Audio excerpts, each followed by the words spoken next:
Alright, it's been a little while. Sorry guys, let me adjust this. Alright.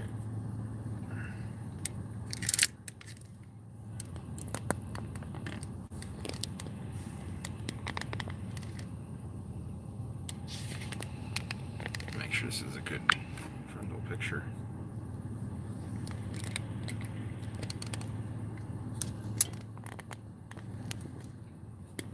Hello, whoever's watching. There we go. And a little bit downward. And a little bit of this. That's pretty good. That's halfway decent. Alright guys, I'll be right back. Oh. Hey Terrence, how's it going? I'll be right back.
Back, almost back. 2 viewers, okay. I'm back. Okay, Terrence. Hey, Travis. How's it going?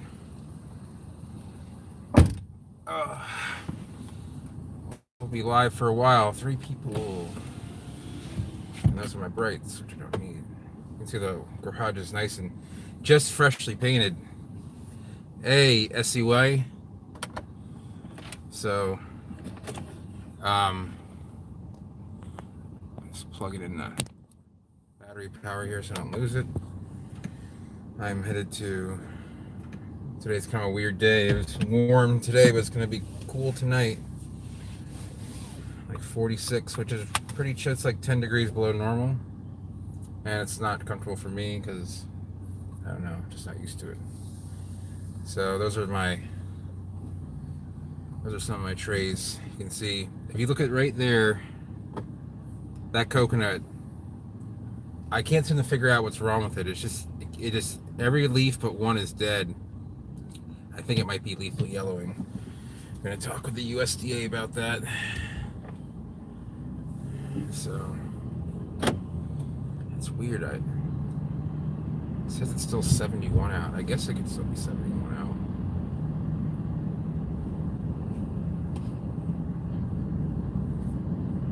It just doesn't feel like a warm evening.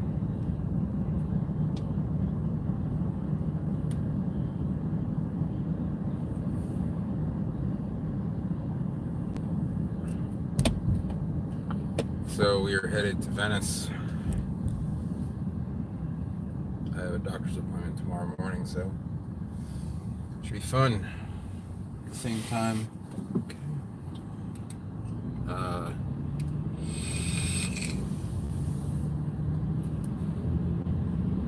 Just have to. I'm going to see my mother as well. So, Sean Bailey, how's it going? Welcome to the stream.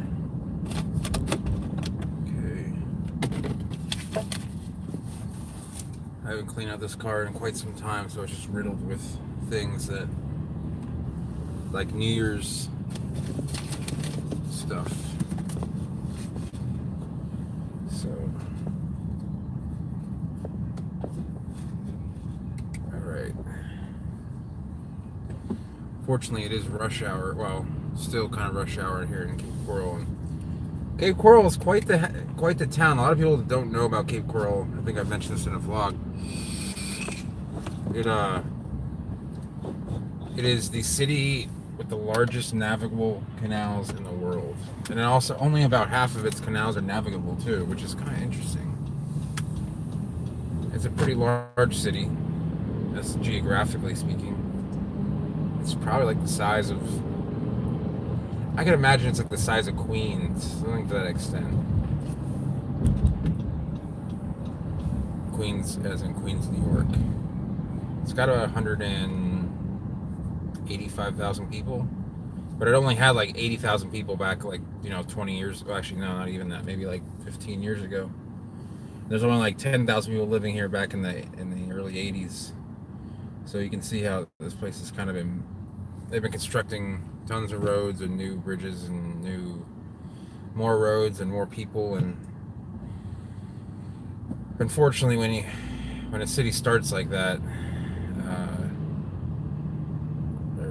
there's this lack of community center that no one really knows each other. So, I mean, a lot of people don't know. A lot of people are moving into a new town. So, anyway, that's not why you guys decided to join the stream. You want to talk about palms or other plants if you just so decide.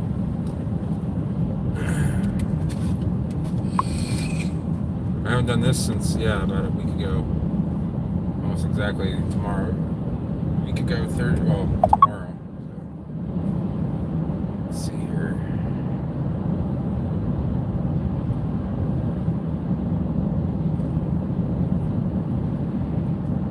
About 65, that sounds more like it.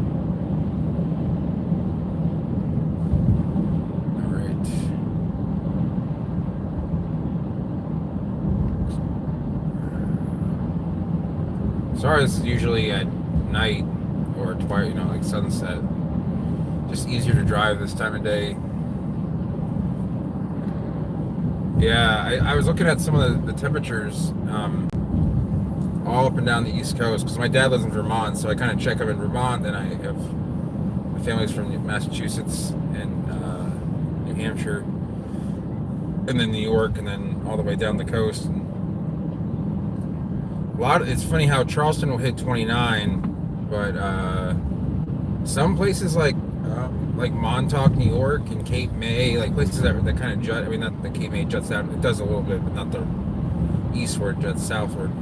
But at Cape Hatteras, they tend to have these warmer nighttime lows in like many places, like 500-600 miles south, or almost 1,000 kilometers.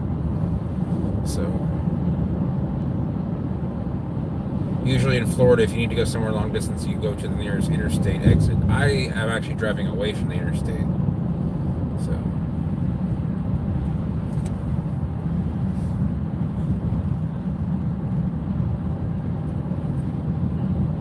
No. We're leaving.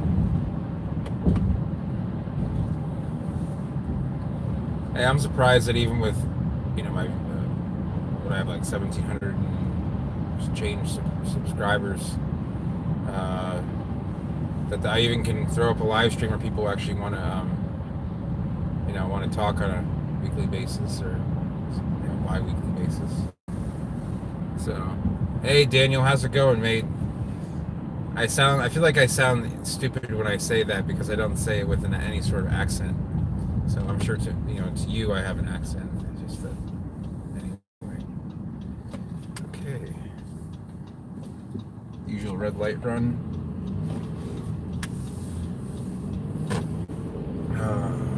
Right.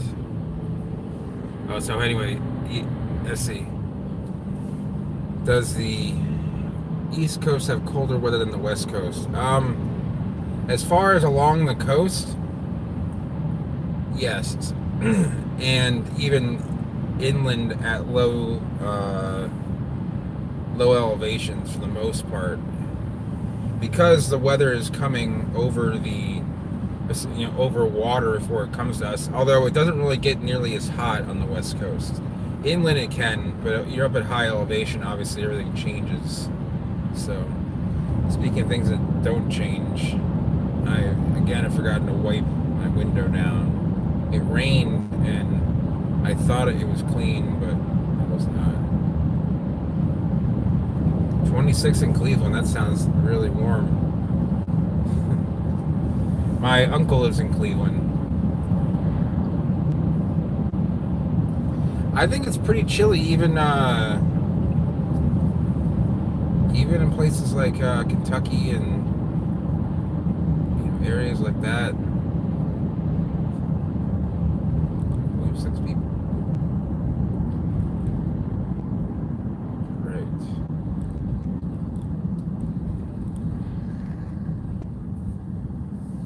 Yeah, it's all relative.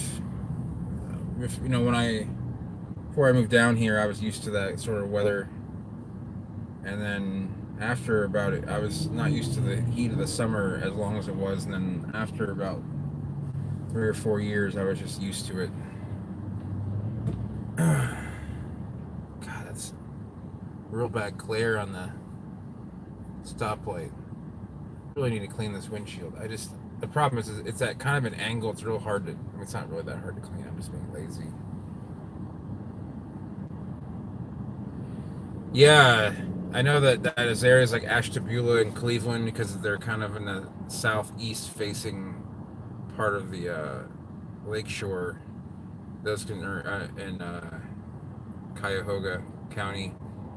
Those are some of the warmest areas. Where I know, like Columbus, and I don't know. Maybe Cleveland is probably close to what you guys are. I'm sorry, Cincinnati. Not doesn't make any sense. So this is mostly undeveloped Cape. That you see the Australian pines.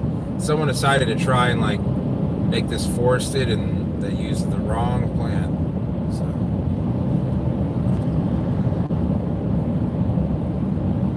yeah, I know San Diego. Oh, you meant the west coast of Florida, S.A. Yeah, I know in San Diego, especially like downtown San Diego, it's probably like the mildest weather in the nation. Pretty close to it as far as like being warm enough. Yeah, it doesn't really get cold. I think San Diego has hit freezing, but I'm not sure.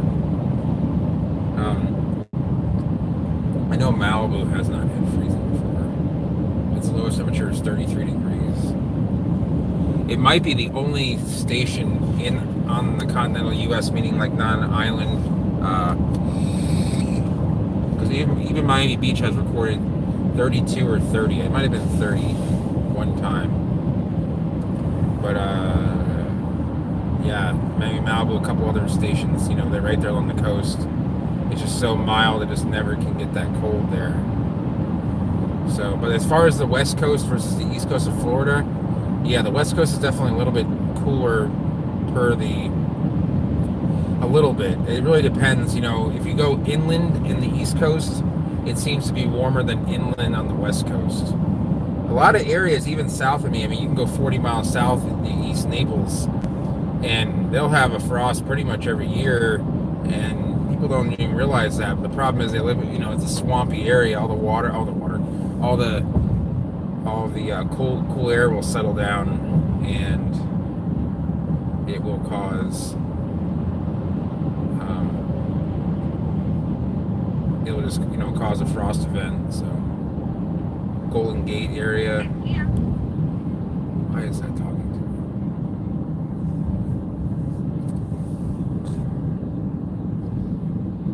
Oh, 1 sec here, guys. All right. Problem is that while I'm doing the stream, I'm getting notifications from my phone. And this thing, my vape actually is voice activated and it won't stop. 1 sec here.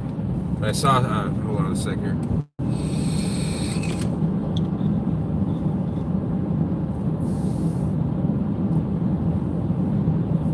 So I gotta be a little bit careful because this is a 2-lane road with a lot of intersections.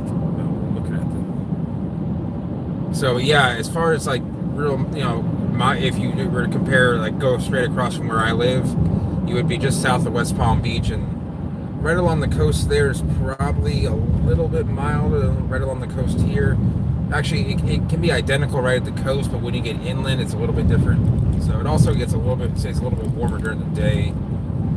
That's due to the Gulf Stream. So, okay, so you're trying to grow Leucothrinax marcii.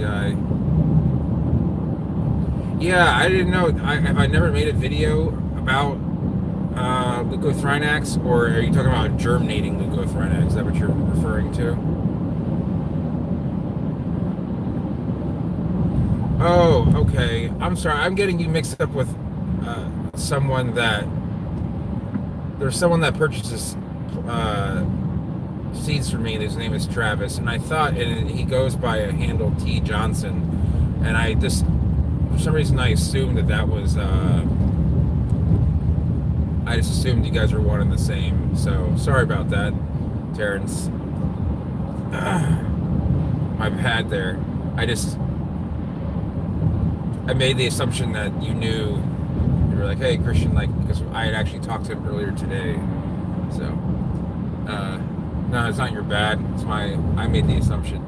So, germinating, what I can do is I can show you how to germinate small Caribbean seeds. I think that would be good because they pretty much all grow the same way. So let me see what I can do. I have some Thrinax Thrinax radiata, and I might be able to help you out there. Yeah, I should do a video, and it's one of those relatively common palms. It's not common, like you can't just buy it anywhere, but it's a Florida native,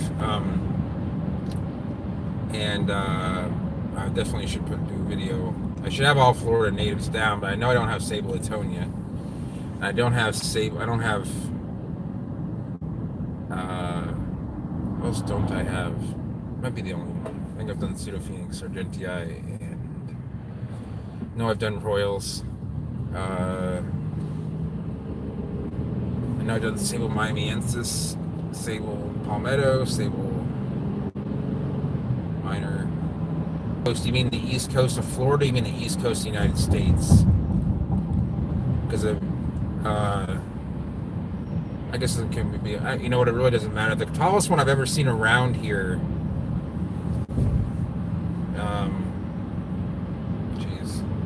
Okay, so east coast of the U.S.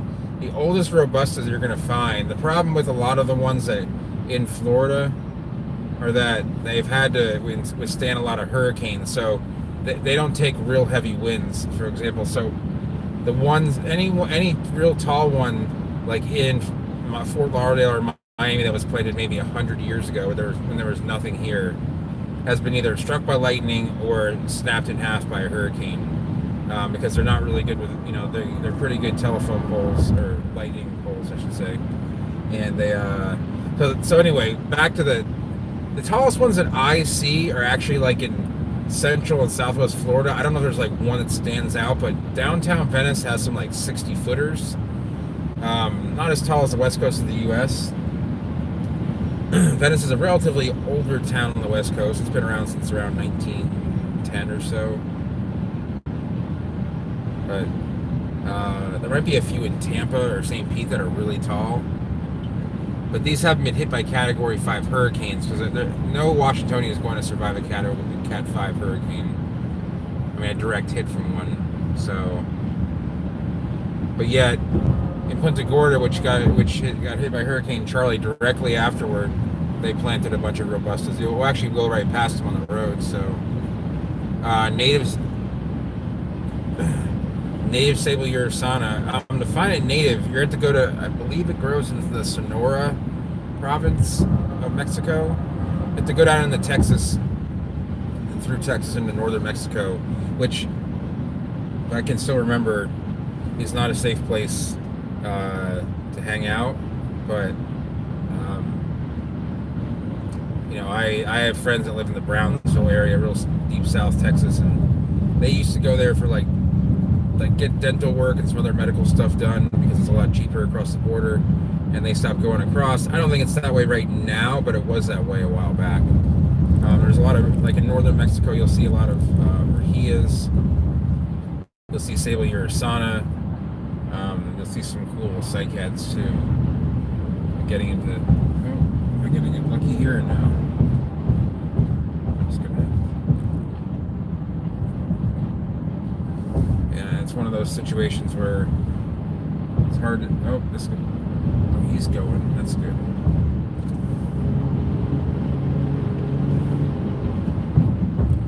Alright, I don't think I have enough room to go though.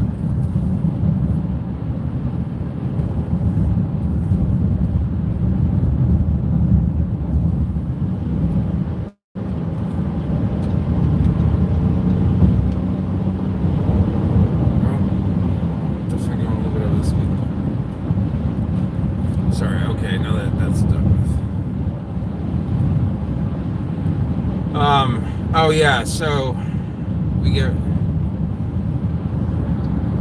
yeah, no, they can handle hot, humid weather for a little while, and they do, and they handle cool, I mean, everywhere gets rain sometimes. I actually looked up the weather in your area just to see, what would grow there, and I think that they would do just fine. They just said, I noticed that, the reason is our humidity just doesn't go away for 6 months, and that's what they don't like. I mean, we even grow a few brahillas, but they just don't seed very well. I've seen brahilla brandegii growing here, an old one, but they really like that. That we only get to we cap out at 95, 96 degrees, and then it will rain. But I know you guys get well into that's Fahrenheit. I know you guys get well into above 40 Celsius very often, so that's the kind of weather that they're looking for. That's why they do better in Phoenix and Southern California, especially inland. They grow in Las Vegas, I know, because I watch a lot of vlogs in Vegas about poker, so you'll just see Brahilla armata growing in the background. But yeah, as far as that seed, I'm gonna see if I can't find someone. I don't know if it's in season right now, because usually the cooler weather, they tend not to. Remember, it's winter here, so it's 64 right now, actually, so that's going to be about 12 to 13 Celsius. No, I'm sorry, that's wrong. It's getting closer to 17, 18 Celsius.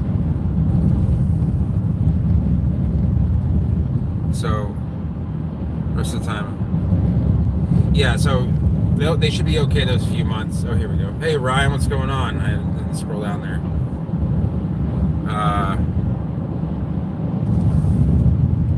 Hey, Ryan, have you been watching the 25K Poker Stars Player Championship? They have the second to last day going on. I'm not going to hijack the video for poker, but Ryan is also a poker player, so.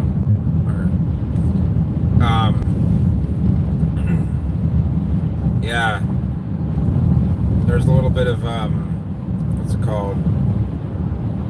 There's a little bit of drama going on behind the scenes, but I'll tell you about that later.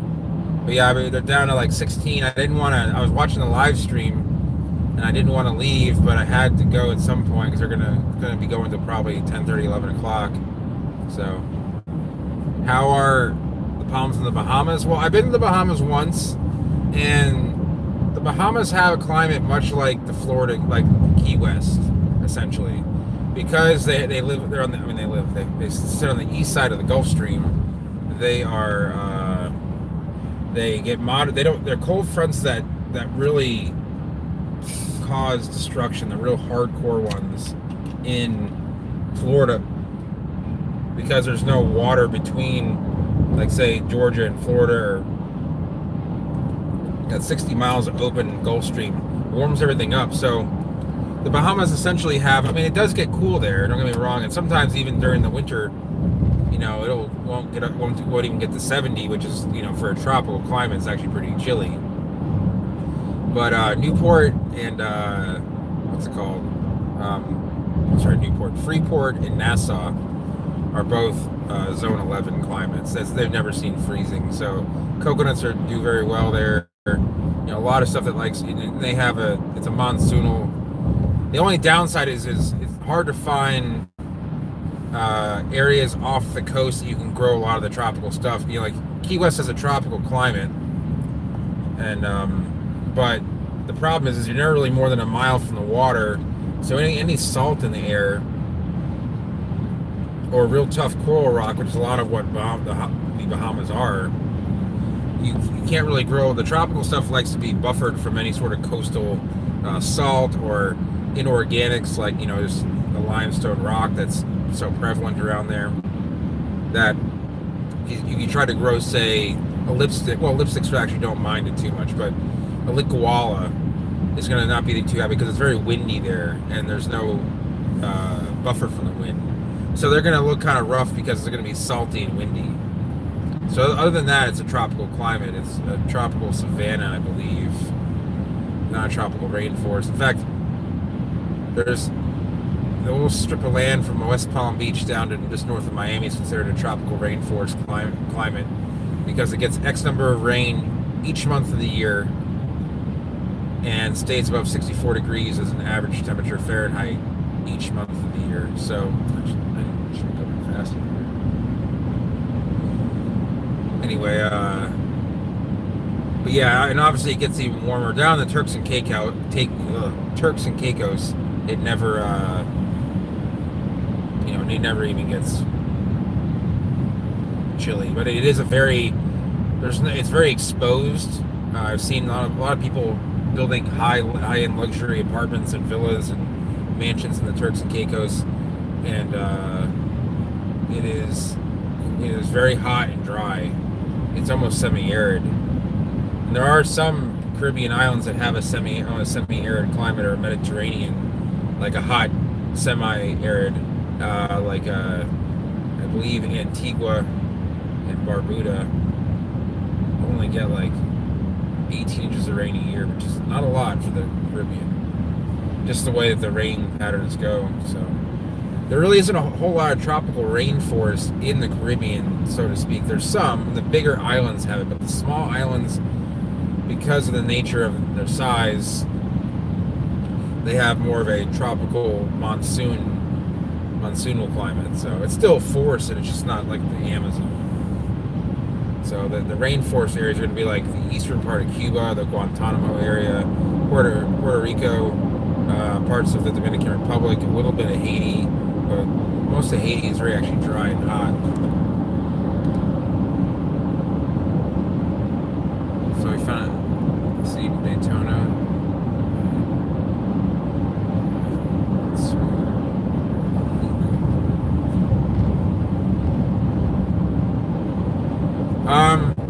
No, I wouldn't give up. Just have one seed. It might be kind of old, and sometimes those really old ones just don't germinate. I would grab a bunch on the ground below a palm and look for, just try and find one where like the skin's not too crunchy, like the outer shell's not too crunchy, and that'll show you that's a little bit fresher. Not that you need fresh seed for it to germinate, just it helps. So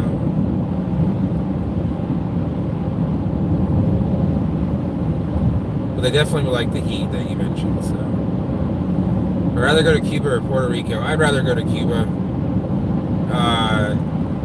Puerto Rico it doesn't have as much palm diversity. I mean, obviously, if you're including like the political aspect of it too, then it's a little bit closer. But I would rather, Cuba has it's a whole different world down there. It's the palm diversity in Cuba is so different. I mean, it's obviously the diversity, considering how big the island is. You know, the island being about what, twice the size of, a little bigger than Florida, having like close to 200 species native to the, or 100 and something species native to the island. Messages. You know, it'd be hard to turn that away. You know, visiting places that even though Cuba's under, you know, a very interesting political rule, you know, I've talked to a lot of Cubans about this, and the beaches are like basically untouched in many areas. They have some industry, which obviously is going to affect the beaches, but as far as like, you know, here we don't have really any untouched beaches. I think we definitely overdeveloped Florida. I mean, it's got 21.5 million people. In 20 years, it'll probably be closer to 30-something million. And there just isn't room for, I mean, there's really no more room for development in any, you know, areas that would be considered desirable. Mostly just be swampland at this point. And I can't imagine what the traffic is going to be like. That's one of the reasons why I might consider leaving Florida, you know, later down the line.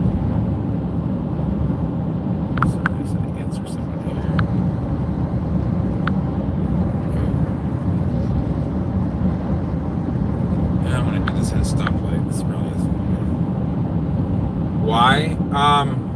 I think it really comes down to basically the diversity of, if you think of like what grows in South America, Mexico, and then in North America, all of those species have representation in Cuba. And I think what happened was Cuba kind of broke away from the rest of the Caribbean, and the soils and the isolation caused these weird plants to form, or palms to evolve, not form, but not like a mutation. These palms evolve in different ways.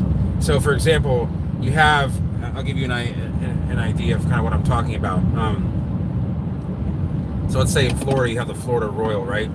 So in Cuba, you have the Cuban Royal, which is really just the Florida Royal, you know, essentially. And then you have about 3 other species of Royal, which don't look nearly as close to the regular Florida Royal. Then from, say, Mexico, you get Gaussias, like Gaussia Maya, Gaussia Gomez Pompey, native to Mexico. Then you get Gaussia Princeps, Gaussia Tenuata, Gaussia Spirituana. They're in Cuba. They're much different. They're more like bottle-looking. And then Copernicias in South America, say Venezuela and Brazil, but the ones in Cuba, they kind of like evolve there much differently into much bigger plants. And even if you cross over into over to Haiti, you know, the diversity isn't nearly that much. Although Haiti does have a few very cool plants. And even the Cayman Islands is pretty devoid. Coco Thrinax is almost entirely endemic to the island. Except for a few species. Okay. And they had nowhere to go, so hey, Mercury, how's it going? Your package went out today. If you didn't get that notification, so I just want to let you know that. 1 second. I gotta tell my buddy that I'm live streaming.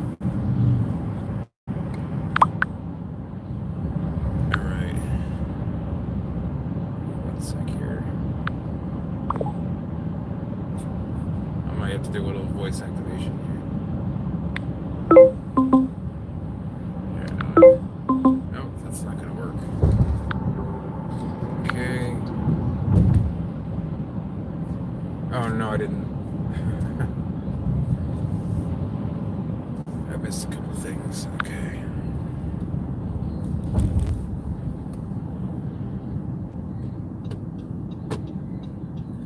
All right, so let me just check here. Is it better to visit Florida Oh, here, I mean, the Christopher Columbus and sailors spread lots of different seeds from Italy and Spain. I don't think they brought any palms. They might have. I mean, someone eventually brought Phoenix. Uh, I'm thinking that Phoenix was pretty grew around, the southern coast of Spain and France even back then. People did enjoy dates, and Spain can grow that in many parts of it. So I don't think that they brought that, but I think that they did bring some stuff. Like they might have brought some dates. It's possible, but there doesn't. I don't remember any early discussion. No, I mean you don't see any when you actually. Yeah, I think about it. Old pictures of Charleston, for example, one of the first warmer areas of the U.S. that was colonized, only shows palmettos. And from what I can think of, I don't know if they would have spread Phoenix, but I know that they did bring, they did bring a lot of other fruit trees and stuff like that with them. So, I don't know. I had to look that up. That's something I don't know. So better to visit Florida rather than move there. It depends. If you make a lot of money or have a lot of money, and you can choose where you want to live, I think there's some really nice areas of Florida that are kind of like wide open. But a lot of the larger cities do have more. They definitely have some decent crime rates. It's been a lot better as of late, but back in the 80s and 90s, it was absolutely outrageous. So, like Miami, for example. I mean, most of Miami is actually pretty safe. Almost anywhere south of downtown Miami, even out to the Everglades, I'd walk around at night. There's a few areas that are a little sketchy. North Miami, north of downtown's it's a pretty hairy area. But for example, I mean, you can go and live in Miami Beach, in a house there, and there's a lot less crime. Or you can live in Fort Lauderdale by the water, less crime. But if you can kind of choose where you want to live and that sort of thing, then it can be a great place. Or if you like wide open spaces and want to live out in the country, in the lakes area north of Orlando, then yeah. But if you don't, a lot of people who come here I've seen it happen even in Cape Coral, where they come from Ohio or Michigan or somewhere from up north, and they kind of come with just the money in their pocket, kind of like Ellis Island style, which would definitely worked 100 years ago. But today, there's still opportunity in Florida, but there's a lot of downsides of Florida, and it's just most people from here that live here are not from here. It's not bad, but it really kills the community. Like where I grew up, community was an important thing. I grew up on an island, well, partially on an island that was only accessible by ferry, and also Richmond, Virginia, and New York City. But everyone kind of, people knew each other. People were friendly. When people don't know each other and everyone becomes a stranger, everything's kind of new, people tend to get a little feisty. Like, for example, I'll give you, there's this Facebook group I belong to. I don't really post in it because it's kind of useless. It's useful, but it's useless to post myself. It's called Southwest Florida Restaurant. Hey, Dan, how's it going? Dan from Tucson. Dan, I was in Tucson in 1993, 25 years ago. Just November of 93, I was there. It was really pretty cool. Anyway, so Southwest Florida Restaurant Review Group, and I reviewed a couple Thai restaurants but people will get into these really nasty fights about where the best pizza in this part of town is, or that part, or how it's much better in New York, and then people from New Jersey will tell them to go back to New York or go back to Pennsylvania or Illinois or Chicago, obviously Chicago's in Illinois, and they make fun of each other because they make fun of what they don't know, and some people will review, what's it called? Like someone will say, "Oh, I went to Popeye's Chicken at 7 p.m. on Friday night last week," and obviously that sentence right there, the first part, you know that Popeye's Chicken at 7 o'clock in the evening in a decent sized town on Friday. It just, what were you expecting? And that's I will post some. Sometimes I'll post a snarky comment like, for Ryan, you know Northport. There's a Popeyes there, and someone posted that about the Popeyes in Northport, and I said, you went to Popeyes in Northport on Friday night at rush hour. What were you expecting? And they would say, well, this and this and this. I'm like, well, it's fast food, and Popeyes is still fast food, even though. Anyway, it's not. We're about to hit the Peace River here. It's really just an extension of Charlotte Harbor at this point, but this river actually flows all the way up, essentially just about 20-30 miles southwest of Orlando. It's one of the longer running rivers in Florida, considering the width of Florida. So, but yeah, I guess goes straight northeast through DeSoto, Hardy, and Polk County, and it kind of like, I think it starts at some lake up there in central Polk, north of Barstow. I'm gonna say Barstow, but that's in California.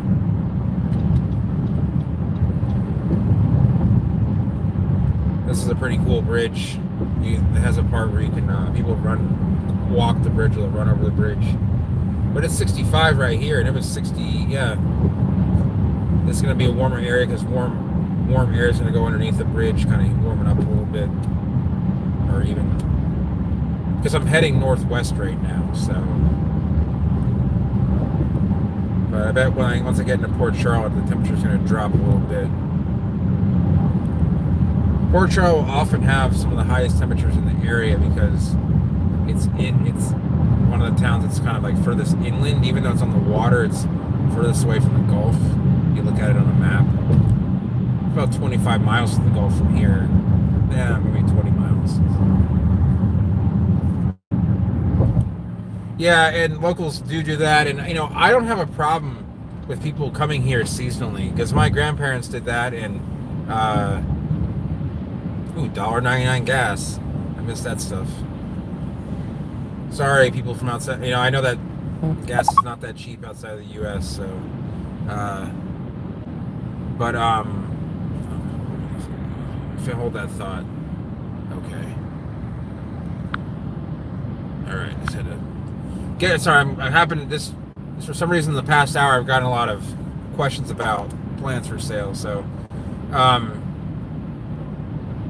anyway, I was going on about, so snowbirds, I mean, they're definitely here now. Yeah, the traffic's a little bit worse, but a lot of the snowbirds, people that come down are, well educated, relatively well off, usually, and, they're nice to have around. A lot of the, I guess you call it the native population, it's not like that. It's hard to. I'm not saying people from Florida are stupid. That's not what I'm trying to say. I'm saying you will if you were to do like an some sort of, I don't want to say IQ test. Maybe that's the only thing that will. But if you were to take the snowbird population, there tend to be a smarter group of people that. I'm a local now. I've been here for. I will, as of April 22nd, I will have been here 15 years, and it's. I don't know where that 15 years is gone. I can still remember the day that I moved down here. I'll tell you guys a little bit of background story if you want to hear it. I think I'm doing a vlog on it, but essentially, my mother has a sister. I won't call her my aunt because I don't. She's kind of disowned, but she tried to pull a fast one with my grandparents' estate, and there was a big fight over it, and she's kind of just a generally miserable and terrible person, so I'll just leave it at that's kind of being nice about it. And we decided that we wanted to move out of where we were where I was from, or I've been living. I was in college. I had left college at the time, and my mom visited Inglewood, and anyway, we decided to just kind of wing it. And while we were waiting for this thing to kind of settle itself, rented a little cottage right by the water. Really good deal too. And for 6 months, we were kind of like didn't know what was going on, and then everything kind of worked out. But yeah, when I remember driving on the Long Island Expressway. I remember we left at like 9 or 10 o'clock that morning, and then at 1 o'clock, might have been earlier than that because we really wanted to get a head start. I remember at 1 o'clock in the morning, maybe 1:30 in the morning, we got into North Myrtle Beach. We actually took 17 down from, I guess I took it down from Delaware. Or 13 down to 17. So,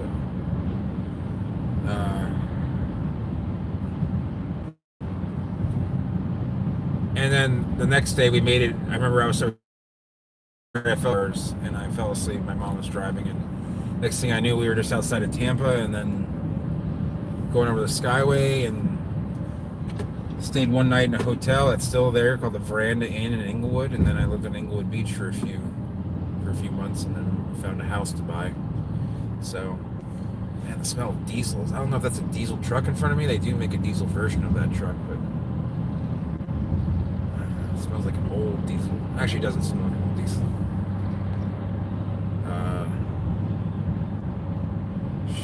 Crap. I have to.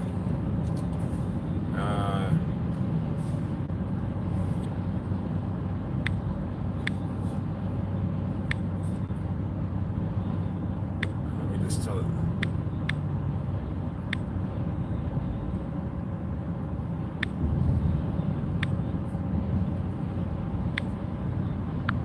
Okay. Hopefully that'll settle that. Don't like doing that, but anyway, so we were everybody, I'd say 90% of the population that I run into, is not from here.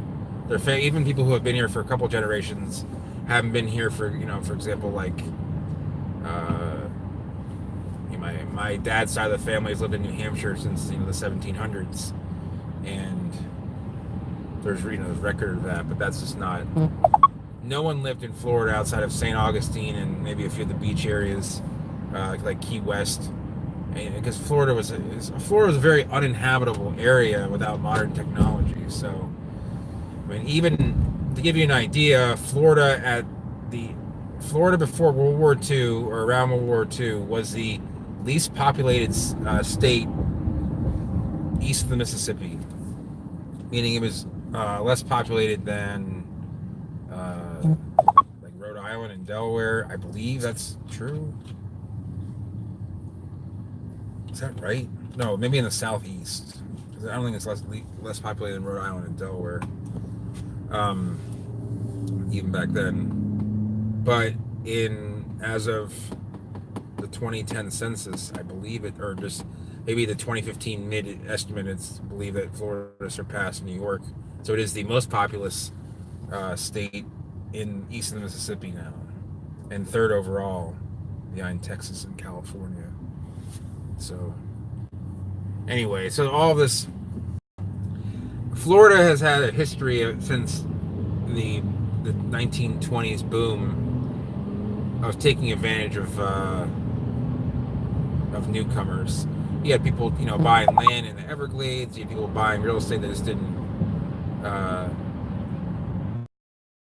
know they were people who would, have businesses overnight. Not a lot has changed. There's a lot of people out here that do stuff like, they'll take deposits for work to be done, and they just don't show up and they disappear. And Florida's transient nature, allows that, where you just couldn't do that where I'm from. You just don't just show up and suddenly just get like credit for being a professional.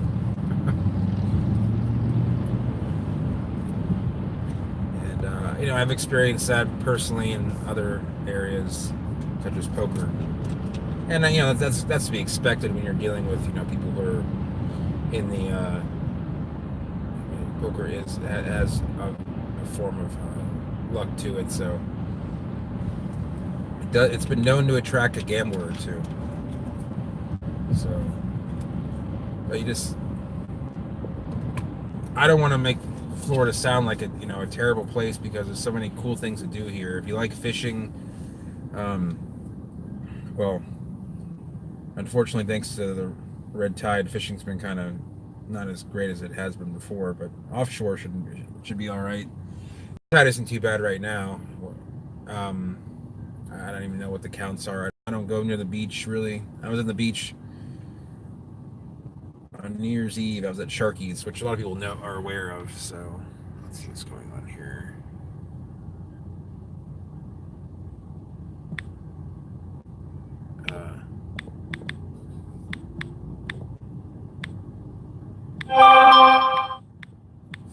Let's see if I can get back to my buddy.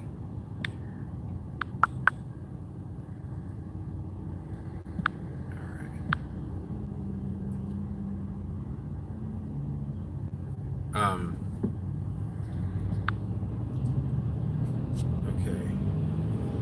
So we're almost out of Port Charlotte, and this guy looks like he's about to crash the median. But,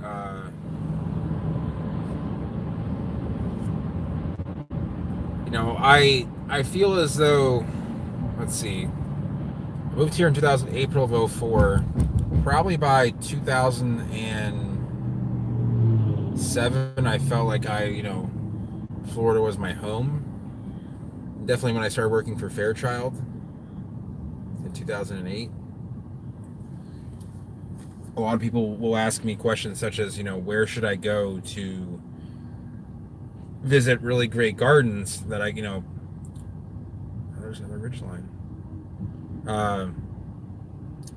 And I want to tell them to go to the gardens that everyone would think, like Fairchild and what's it called, Montgomery, which is actually really not it. But the problem is that Selby, when you have these gardens, they charge $20, $25 or more in admission per person, and I just don't think that is really. It just really keeps away a lot of people from really returning, and I'm not sure why they charge much money. I mean, it's not a theme park, and they become for profit, and they become kind of hungry, and the way that their mission statement is drafted, they can kind of get away with this stuff, and that's really what drew me away from working at Fairchild long term.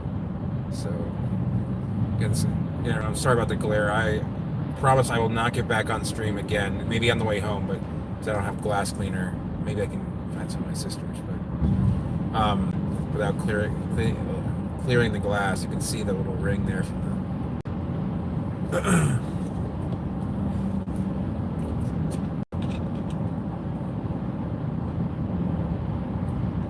Okay, so why China has that?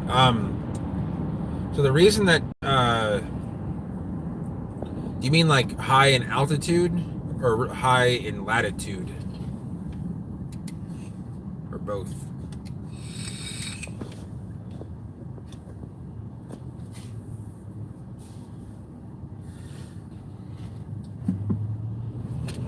Anyway, Trachycarpus, it grows on the eastern side of the Himalayas, so essentially just the southwest corner of China. And Trachycarpus is actually related to a lot of the other palms that other people may know. It's a remote germinating palm that I don't know what its closest relation is, but it's relatively closely related to, say, Corypha. I don't know if it's in the Corypha complex, but I think it is. And then essentially they evolved to grow in these highland climates with this fibrous trunk, and they would just kind of get up and essentially, if you allowed enough time to elapse, you could create a palm that was meant to live in a completely temperate climate, or even real a cold climate, if you just allowed it to evolve and choose the cold hardiest of those, plant them out. That's essentially how tropical because the first palm was believed to be Nipa fruticans, which I should do a vlog on if I can find one that's nearby. But and that grew in the it's native to the Mekong Delta in Vietnam and Cambodia. Grows along the water. Definitely a tropical plant. I mean, it'll grow in some subtropical areas, but and palms essentially evolved from around there, like coconuts and things like that. But I think cold hardier plants, palms, are actually newer in cultivation. So they still have even though they kind of evolved out of. Honestly, I don't know about that a lot. That's a lot of the botanical stuff that I don't know. Like which palms are older versus newer. Yeah, and it wasn't, it just so happens that that area happened to be part of, under rule of China. So I believe that it will grow into some areas of like Bhutan and northern India or Nepal. I'm not quite sure. There's a lot of interesting plants. That's actually kind of a hotspot for plants because there's a lot of cool cycads coming out of there, multipinnate cycas. If I can find, I should have done a vlog on it before I stopped doing regular work for this guy, but he had bought like a mature Cycas multipinnata, which is like, I'll have to, if I could find it. If I could somehow put a picture up on a vlog, I'll show you guys. But it's the leaves look like these huge sprigs of parsley that are like 15 feet tall. But they're just coming out of China, and it's kind of an undiscovered area as far as botanical stuff goes. A lot of it's unnamed, and China's not known for being environmentally sensitive. So they are now, but they have more. They're actually doing a lot of like green electric stuff. But 15 years ago, it was just everything was just throw it away. So.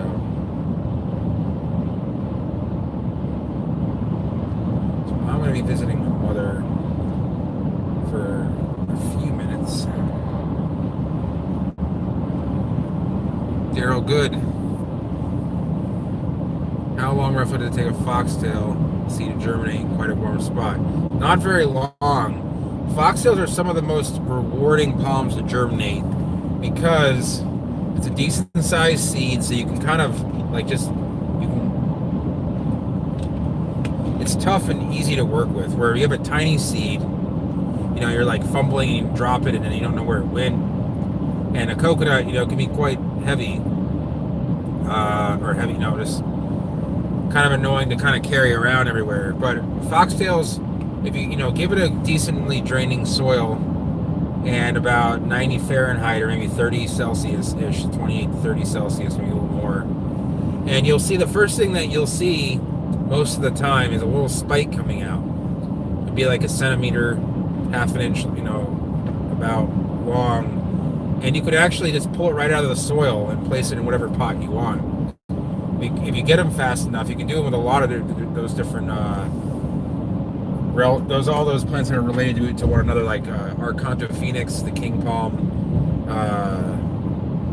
what else? Carboxylon.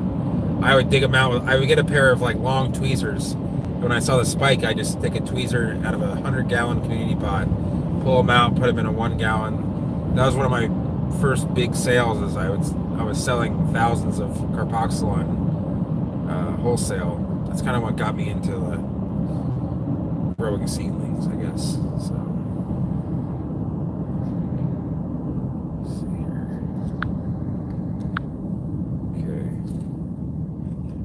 The first believed palm,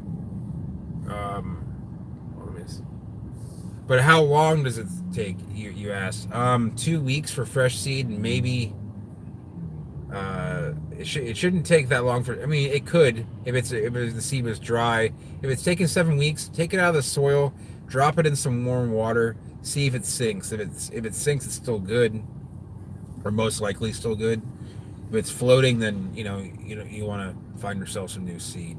So, but the first believed palm, it's called Nipa, NYPA, and you can just type in NYPA because it's monotypic species, meaning it's only one species in the genus. It looks kind of like they call it the water coconut, although the leaves look sort of coconut-ish. They're very upright. They grow right on the edge of rivers and in the rivers a little bit. The seed is really cool. It kind of looks like a wilted coconut, but flatter, not as round. And when usually by the time the seed drops from the bract, it's actually already germinated. So I imported some seed from Thailand, which has quite a bit of it.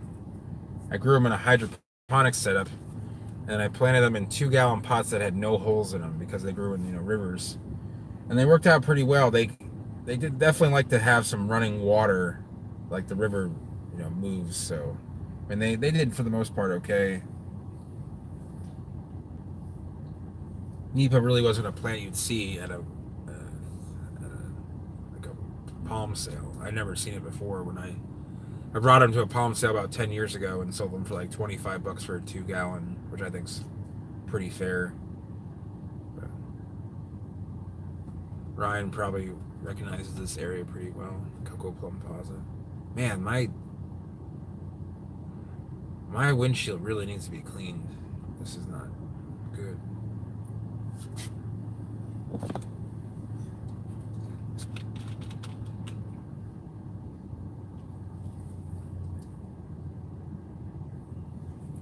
And I really want to thank everyone for coming out and watching, because it really does. This drive is not that much fun. It's honestly even less fun on the interstate. But getting to interact with everyone here really does keep my mind. I mean, just kind of keeps me interacting and talking about plants. Just time passes by much better, much faster, I should say. It's not better. I guess it is better. It's definitely better. Yeah. What am I talking about? Penangas. Hey, Dan. So, you talking about growing penangas? Oh, hey, James, how's it going? So, growing penangas, the genus, is named after getting really badly tailgated. Sometimes you just gotta let them know to back up a little bit. I've already had someone slam their car door into my door.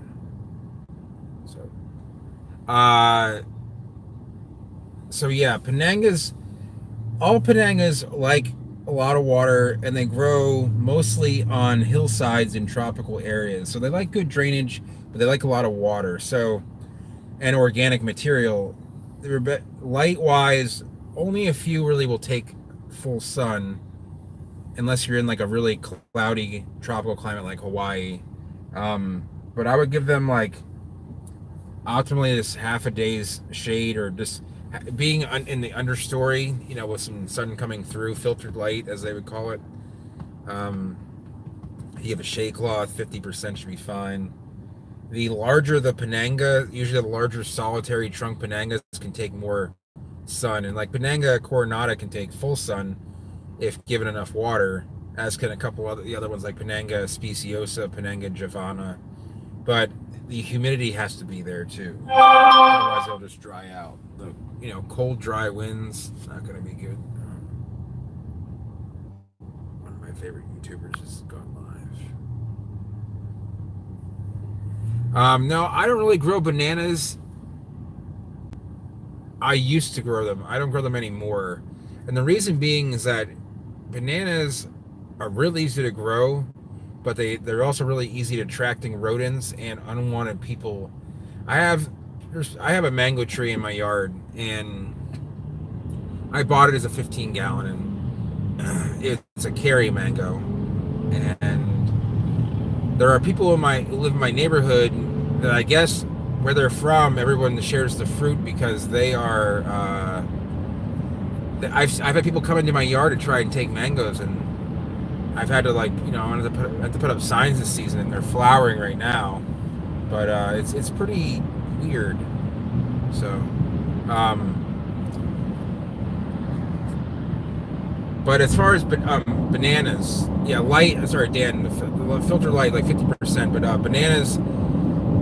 Problem with bananas is that they multiply very fast. So we plant one stalk, and all of a sudden you'll have like 10 stalks going, and you really got to be on top of it. A lot like bamboo.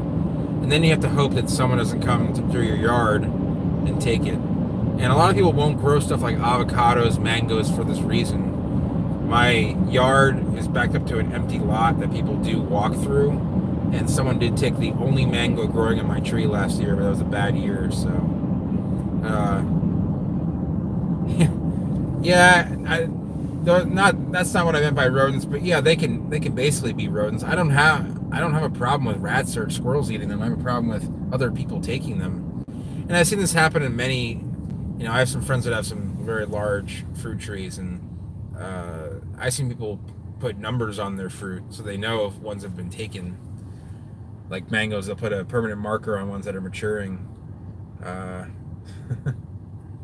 But as far as what's good for Florida, as far as edible ornamentals, a lot of people want to grow. My friends who own Fruitscape Nursery on Pine Island, they get. I see a lot of people asking them for like some temperate fruit, like peaches and other things that just don't do. There is a peach that will grow here, but it's never going to be as good as the stuff that grows in like Georgia or California. I mean, a lot of types of the larger size avocados, because avocados are from the Americas. Its name is Persea americana. But the best avocados are usually grown in Mexico and Israel. They grow them and also in Southern California. But the Hass avocados, you can ask if anyone tells you that anything other than Hass is their favorite, they're just in denial, in my opinion.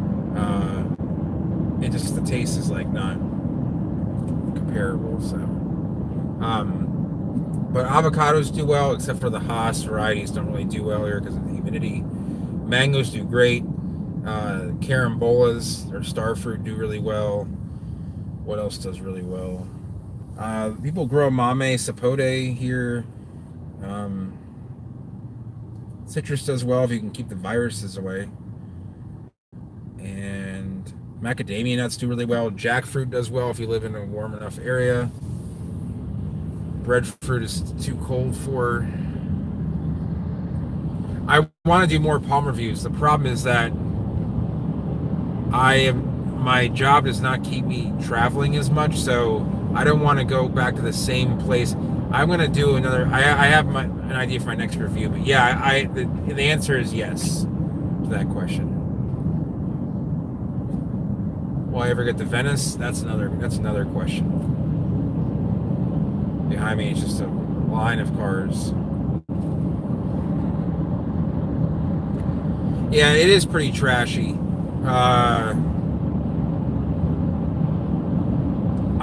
I've caught someone stealing fruit off of. If you guys want to check my Instagram, just Faulkner's Palms, there's a picture of my girlfriend's daughter Emma holding a Lancettia mango that weighed in at over 6 pounds. I even should double check the world record. The world record's I think like 9 pounds, but it's still a huge mango, and you can literally feed like a whole family on it. And this tree is growing at a friend's house, and when I came there, I found someone in their yard trying to cut the mangoes, and they were trying to pretend like they thought no one was there. So I'm like, well, even if you thought no one was there, it's still not your fruit. I mean, it isn't like if there were like 20 mangoes rotting on the ground, then yeah, I could see that, like someone coming and taking the fruit. And that's when I would probably, try and knock on the door and say, hey, the right thing to do is to knock on the door and say, I see you have fruit in your yard. Do you mind if I take a few? And then most people will say yes, especially with citrus. And if, they have huge mango trees, they actually will beg you. Because mangoes, if you leave them around, are going to cause a lot of rodents and insects laying on the ground in the heat. Just give it some heat there, Daryl. And the keto behavior. I mean, I don't want to use certain terminology on YouTube because YouTube likes to do weird filters, but it is behavior. I like to use large words. Behavior untowards that becoming of a reasonable human being. the mangoes that grow on the mango tree in my yard, I let my girlfriend's daughter Emma have them all because she loves them. My girlfriend is allergic to Ashley is allergic to mangoes, and it's been there for about 3 years now. This is the third season, or about 2.5 years. The third season it's growing. First year we got 3. Second one was a bad year. We got 1. Now there's a lot of bloom spikes on it. It's a good year. It's been kind of chilly. That really does help the mangoes kind of come along. So,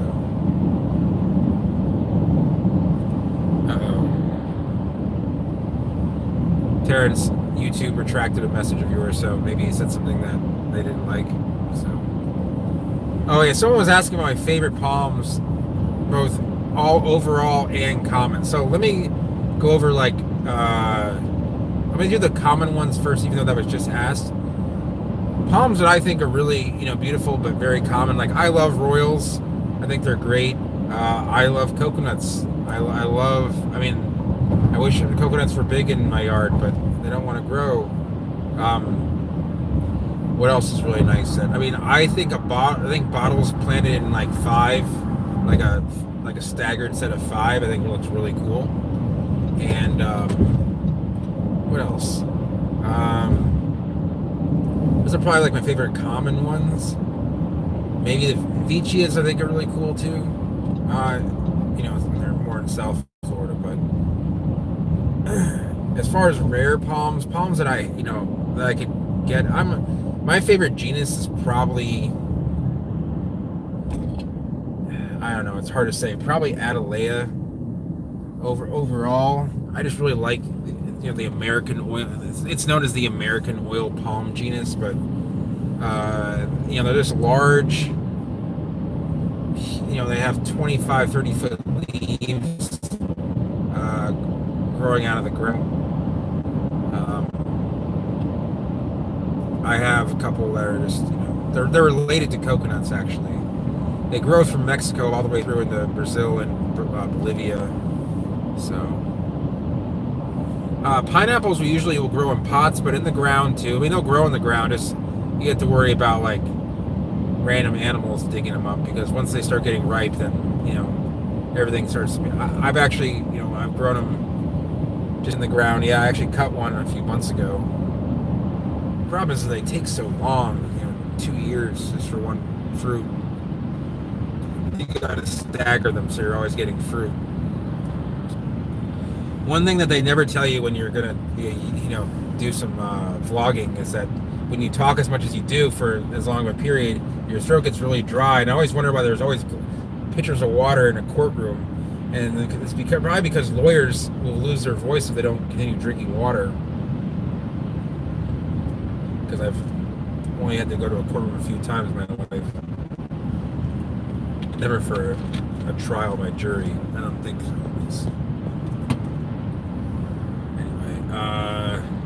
But yeah, rare palms, like overall, like my favorite palms overall.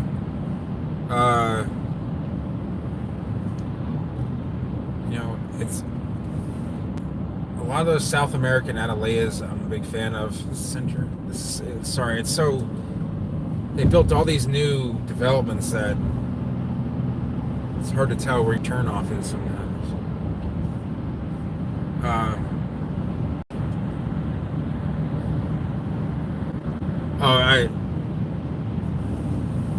Terrence, it didn't even show up. It just said message retracted, which I'm not sure if YouTube does that, but works. But Train palm, the coldest. No, there's some cold hardy. I believe so. You guys know, I actually got a bunch of seed in of some very cold hardy palms. I have a few thousand needle palm seeds fresh. Like literally got them today, and in Alabama and Georgia. So you can send me a message. Walker Palms LLC. Minor, the Cherokee County form, which is from northeastern Alabama. It's actually from north of Atlanta and Birmingham. So it's actually in a hilly region in a natural 7B climate. It's probably the climate which the coldest native habitat of any palm, I would imagine. It's gotten below zero there multiple times in the past. I can't verify that, but I know it gets colder there than it does in, say, McCurtain County, Oklahoma. Give me a break.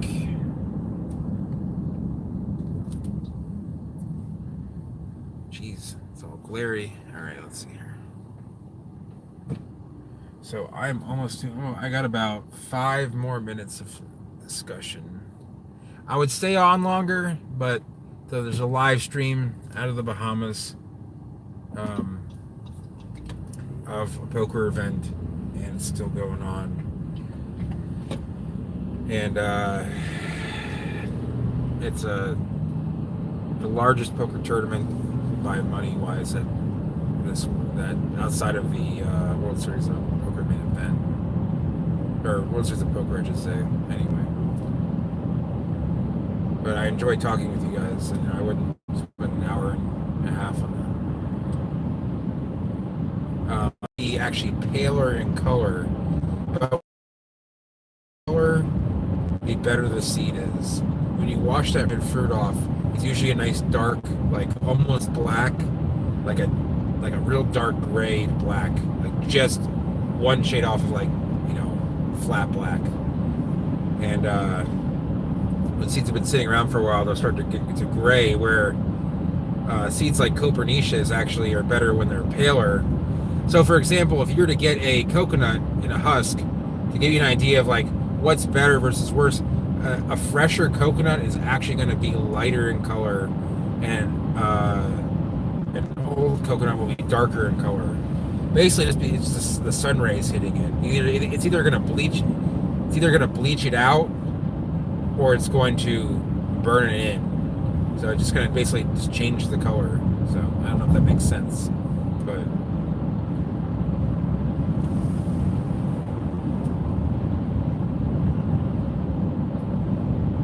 Royal Air. What is that? What is this place?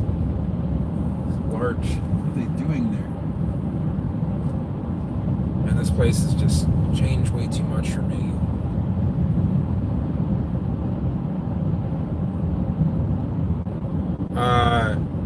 Do I grow Royals? I don't grow Royals, not because I don't want to. If I had the room, I would do it.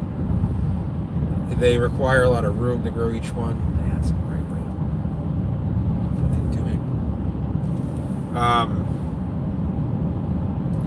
So yeah,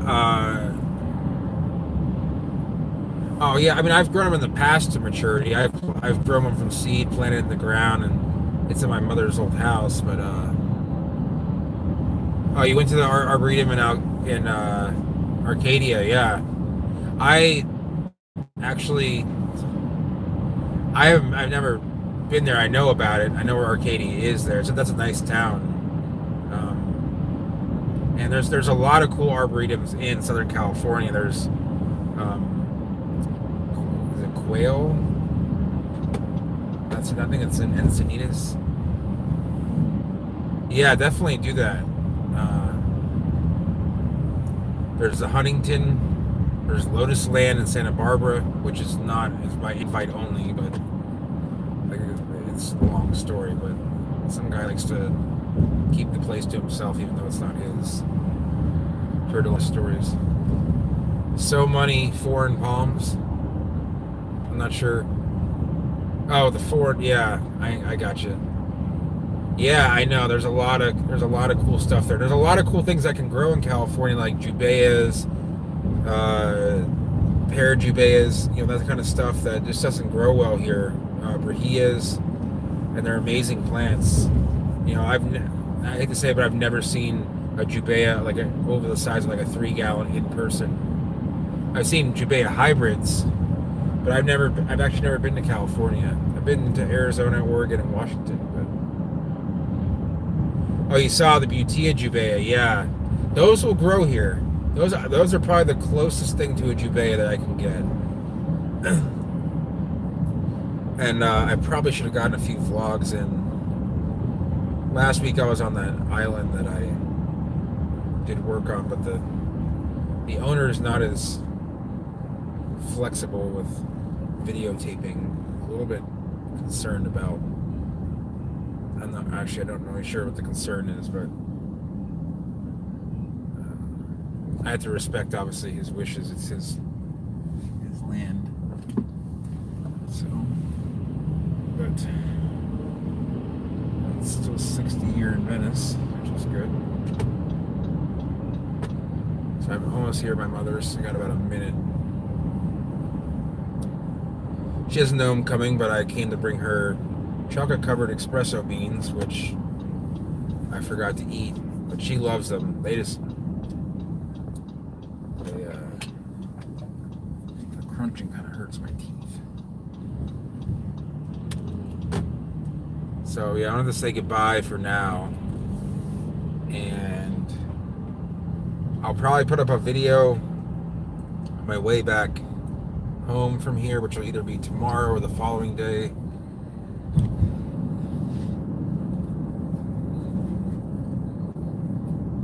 Kind of depends on what's going on around here, because I have a lot of work that needs to be done